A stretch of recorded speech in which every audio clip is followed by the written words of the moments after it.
নমস্কার, আমি সুজাতা শাস্ত্রী। আপনাদেরকে একটি অর্থ আগমনের উপায় বলছি। যারা প্রচুর অর্থকষ্টে ভুগছেন তারা এই রেমেডিটি করে দেখুন, আপনাদের কাছে অর্থ আসবে।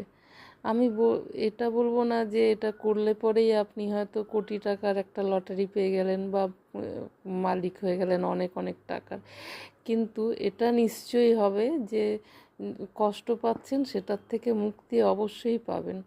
বাড়ির উত্তর পূর্ব কোণ, যেটাকে আমরা ঈশান কোণ বলি, সেই কোণে একটি রূপো কিংবা সিলভারের বাটিতে একটা রূপোর কয়েন কিংবা একটা রূপোর একটা টুকরো মধুর মধ্যে ডুবিয়ে রেখে দিন।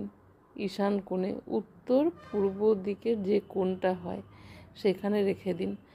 রাখার পর দেখুন আপনাদের কেমন কেমন টাকা পয়সা আসতে শুরু হয়ে যাবে। আর এটা যখন আপনার কালো মতন একটু খারাপ হয়ে যাবে রঙটা, তখন আপনারা গাছের জল দিয়ে গাছের গোড়াতে, যে কোনো গাছের গোড়ায় ফেলে দেবেন এবং আবার নতুন করে এটাকে রাখবেন। অবশ্যই শুক্লপক্ষ করে বৃহস্পতিবার দেখে